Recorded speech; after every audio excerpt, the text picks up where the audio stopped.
दोस्तों, बांग्लादेश लगातार भारत को युद्ध की धमकी दे रहा है। अगर भारत बांग्लादेश युद्ध होता है तो क्या स्थिति बनेगी? भारत और बांग्लादेश की सैन्य शक्ति का तुलनात्मक विश्लेषण करते हैं। नमस्कार दोस्तों, स्वागत है आपका हमारे इस खास एपिसोड में। आज हम बात करेंगे भारत और बांग्लादेश के बीच बढ़ती तनातनी, धमकी भरे बयानों और संभावित युद्ध की स्थिति पर। क्या वाकई बांग्लादेश भारत को युद्ध की धमकी दे रहा है? अगर युद्ध हुआ तो कौन किस पर भारी पड़ेगा? दोनों देशों की सैन्य ताकत की तुलना क्या कहती है? तो ये सब जानने के लिए बने रहिए वीडियो के अंत तक। तो शुरू करते हैं अपना वीडियो।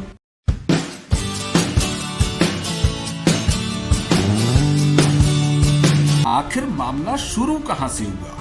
दरअसल पिछले कुछ समय से बांग्लादेश की राजनीति में भारत विरोधी बयानबाजी बढ़ी है। बांग्लादेश की कुछ राजनीतिक पार्टियां भारत पर आंतरिक मामलों में हस्तक्षेप का आरोप लगाती हैं। सोशल मीडिया पर बांग्लादेश में भारत विरोधी नैरेटिव जानबूझकर फैलाया जा रहा है और सीमा पर कुछ छोटी मोटी झड़पों को बड़ा चढ़ाकर युद्ध की धमकी जैसा प्रस्तुत किया जा रहा है। हालांकि भारत कभी भी बांग्लादेश को लेकर आक्रामक नीति नहीं अपनाई है। भारत हमेशा एक स्थिर पड़ोसी चाहता है। लेकिन सवाल ये है कि अगर बात बढ़ती गई और दोनों देशों के बीच युद्ध की स्थिति बनी तो नतीजा क्या होगा? तो सबसे पहले हमें भूगोल और रणनीतिक स्थिति को भी समझना पड़ेगा, क्योंकि युद्ध सिर्फ सेना नहीं बल्कि भूगोल से भी तय होता है। तो सबसे पहले भारत की स्थिति को जानते हैं। बांग्लादेश की लगभग 95% सीमा भारत से घिरी है। भारत के पूर्वी कमांड को इस क्षेत्र में दशकों का अनुभव है। वायुसेना के प्रमुख बेस हाशिमारा, तेजपुर, बराक वैली, दीमापुर बांग्लादेश के बहुत करीब है।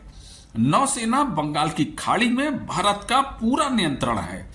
तो अब जानते हैं बांग्लादेश की भौगोलिक स्थिति। समुद्री क्षेत्र बहुत सीमित है। भूमि पर बचाव का रास्ता नहीं है। इससे सेना को रणनीतिक गहराई नहीं मिलती, यानी पीछे हटने की जगह है ही नहीं। और अब हम दोनों देशों की सेना की तुलना करते हैं। वैसे तो दोनों देशों की सैन्य शक्ति की वास्तविकता में कोई तुलना ही नहीं है, लेकिन फिर भी हम दोनों देशों की सैन्य शक्ति की तुलना करते हैं। तो पहले हम भारत की सैन्य ताकत को देखते हैं। नंबर 1, भारत के पास 14 लाख से अधिक सक्रिय सैनिक हैं। नंबर 2, भारत के पास आधुनिक आर्टिलरी K9 वज्र, बोफोर्स, M777 होवित्जर तोप और make in India tank Arjun MK1A और T90 भीष्म और T72 जैसे खतरनाक टैंक हैं। नंबर 3, भारत के पास ब्रह्मोस मिसाइल, जो कि दुनिया की सबसे तेज क्रूज मिसाइल है। इसके अलावा पिनाका मल्टी रॉकेट लॉन्चर भी हैं। और अब हम बांग्लादेश की सैन्य ताकत को भी देखते हैं। नंबर 1, बांग्लादेश के पास 2 लाख सक्रिय सैनिक हैं। नंबर 2, बांग्लादेश के पास कुछ चीनी टैंक जैसे टैप 59 और टैप 69 जैसे टैंक हैं। नंबर 3, बांग्लादेश के पास सीमित आर्टिलरी क्षमता और कोई लंबी दूरी की मिसाइल प्रणाली नहीं है। और सबसे खास बात कि बांग्लादेश पूरी तरह से चीन पर निर्भर है। इससे यह निष्कर्ष निकलता है कि भारत की शक्ति बांग्लादेश से लगभग 7 से 8 गुना अधिक है। और अब हम दोनों देशों की वायु शक्ति की तुलना करेंगे। तो पहले हम भारत की एयरफोर्स की ताकत को देखते हैं। नंबर 1, भारत के पास 1700 फाइटर जेट हैं, जिसमें राफेल, जो कि एशिया का सबसे एडवांस लड़ाकू जहाज है। दूसरा सुखोई MKI-30, जो कि एयर सुपीरियरिटी है। इसके अलावा मिराज 2000, जो कि सर्जिकल स्ट्राइक करने में माहिर है। इसके अलावा तेजस MK1 स्वदेशी फाइटर जेट भी शामिल है। नंबर 2, नेत्र और फाल्कन अवाक्स जैसे आधुनिक निगरानी रखने वाले प्लेन भी मौजूद हैं। इसके अलावा भारत के पास दुनिया का सबसे advance air defence system S-400 भी है। और अब हम बांग्लादेश की एयरफोर्स की ताकत परखते हैं। बांग्लादेश के पास लगभग 160 से 180 फाइटर जेट मौजूद हैं, जिसमें MiG-29 जैसे पुराने वेरिएंट हैं। इसके अलावा F-7 जैसी पुरानी चीनी तकनीक से निर्मित एयरक्राफ्ट मौजूद हैं। बांग्लादेश के पास कोई अवाक्स नहीं है। बांग्लादेश के पास कोई हैवी ट्रांसपोर्ट तक नहीं है। यहां तक कि बांग्लादेश के पास पायलट को ट्रेनिंग देने तक की कोई सुविधा नहीं है। यानी भारत को हवा में पूरी तरह प्रभुत्व मिलेगा। युद्ध की शुरुआत में ही बांग्लादेश की एयरफोर्स को लगभग न्यूट्रलाइज हो जाएगी। और अब हम दोनों देशों की नौसेना की ताकत की तुलना करते हैं। पहले हम भारत की नौसेना की ताकत को देखते हैं। नंबर 1, भारत के पास आईएनएस विक्रांत और आईएनएस विराट जैसे एयरक्राफ्ट कैरियर हैं। नंबर 2, भारत के पास परमाणु पनडुब्बी है जो अरिहंत क्लास की है। नंबर 3, ब्रह्मोस सुसज्जित डिस्ट्रॉयर्स हैं और विश्व की चौथी सबसे शक्तिशाली नौसेना भारत के पास है। और अब हम बांग्लादेश की नौसेना की ताकत का भी आकलन करते हैं। बांग्लादेश के पास लगभग 20 से 30 छोटे पोत हैं। बांग्लादेश के पास कोई एयरक्राफ्ट कैरियर नहीं है। बांग्लादेश के पास कोई परमाणु पनडुब्बी नहीं है। बांग्लादेश के पास कोई डिस्ट्रॉयर्स क्लास वॉरशिप नहीं है। इससे यही निष्कर्ष निकलता है कि समुद्र में भारत का 100% नियंत्रण रहेगा। बंगाल की खाड़ी में भारतीय नौसेना एक तरफा जीत सुनिश्चित कर लेगी। और अब हम बात करते हैं मिसाइल और परमाणु शक्ति की। तो पहले हम मिसाइल और परमाणु बम जैसे हथियारों के बारे में भारत की ताकत को देखते हैं।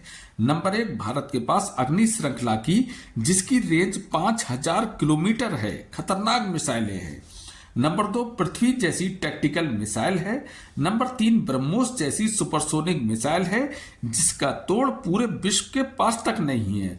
नंबर 4, भारत के पास बैलिस्टिक मिसाइल डिफेंस सिस्टम भी है और इसके अतिरिक्त भारत एक परमाणु संपन्न राष्ट्र है। और अब हम मिसाइल की बांग्लादेश की ताकत को भी जान लेते हैं। बांग्लादेश के पास कोई परमाणु हथियार नहीं है।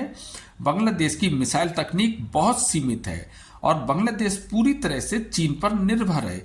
यानी यहां भी बांग्लादेश रणनीतिक तौर पर भारत से बहुत पीछे है। और अब हम देखेंगे कि युद्ध की स्थिति में क्या होगा। तो भारत पहले 48 घंटे में ही बांग्लादेश की एयरबेस, बेस कमांड कंट्रोल और हथियार डिपो को पूरी तरीके से ध्वस्त कर देगा। और सीमा पर जमीनी युद्ध में भारत की पूर्वी कमांड बांग्लादेश को कई फ्रंटों से घेर लेगा, क्योंकि भौगोलिक रूप से बांग्लादेश खुला देश नहीं है। और बंगाल की खाड़ी में अगर भारत समुद्र से सप्लाई रोक दे तो बांग्लादेश की अर्थव्यवस्था कुछ ही दिनों में ठप हो जाएगी। बांग्लादेश कुछ भी बयानबाजी करे लेकिन वह भारत से सीधे सीधे युद्ध नहीं कर सकता, क्योंकि भारत के पास भारी सैन्य ताकत है। इसलिए युद्ध की संभावना बहुत कम है, क्योंकि अगर युद्ध हुआ तो भारत और बांग्लादेश दोनों को आर्थिक रूप से नुकसान उठाएंगे। और बांग्लादेश की अर्थव्यवस्था काफी हद तक भारत पर ही निर्भर है। और युद्ध की स्थिति में भारत बांग्लादेश की बिजली, व्यापार और सीमा कनेक्टिविटी को ठप कर देगा। और इसके अतिरिक्त अंतर्राष्ट्रीय दबाव भी इस युद्ध को रोक देगा। और बांग्लादेश की सेना भी जानती है कि भारत के साथ युद्ध करना संभव नहीं है। तो अंत में निष्कर्ष ये निकलता है कि बांग्लादेश की धमकियां मुख्यतः राजनीतिक बयानबाजी से बढ़कर और कुछ नहीं है और सोशल मीडिया पर झूठा प्रोपेगेंडा चलाया जा रहा है। और ये घरेलू राजनीति का रणनीतिक हिस्सा है, जबकि वास्तविकता ये है कि भारत के सामने बांग्लादेश सैन्य रूप से मुकाबला ही नहीं कर सकता, जबकि भारत दुनिया की चौथी सबसे बड़ी सेना, चौथी सबसे बड़ी वायुसेना और चौथी सबसे बड़ी नौसेना है। और युद्ध की स्थिति में नतीजा पहले 48 घंटे में साफ हो जाएगा। लेकिन भारत शांति चाहता है, क्योंकि वह एक जिम्मेदार शक्ति होने के नाते युद्ध नहीं विकास में विश्वास रखता है। वैसे आप इस विषय पर क्या सोचते हैं? आप अपनी राय को कमेंट्स बॉक्स में जरूर शेयर करें, क्योंकि आपकी राय भी मायने रखती है। और अगर आपको मेरा वीडियो अच्छा लगा हो तो इसे लाइक और शेयर जरूर करें। और आपने अगर अभी तक मेरा चैनल सब्सक्राइब नहीं किया है तो इसे सब्सक्राइब करना ना भूलें, ताकि मैं इसी तरीके के इंफॉर्मेशन वीडियो आपके लिए लाता रहूं। बाकी फिर मिलते हैं अगले शनिवार को। तब तक के लिए थैंक यू वेरी मच। नमस्कार।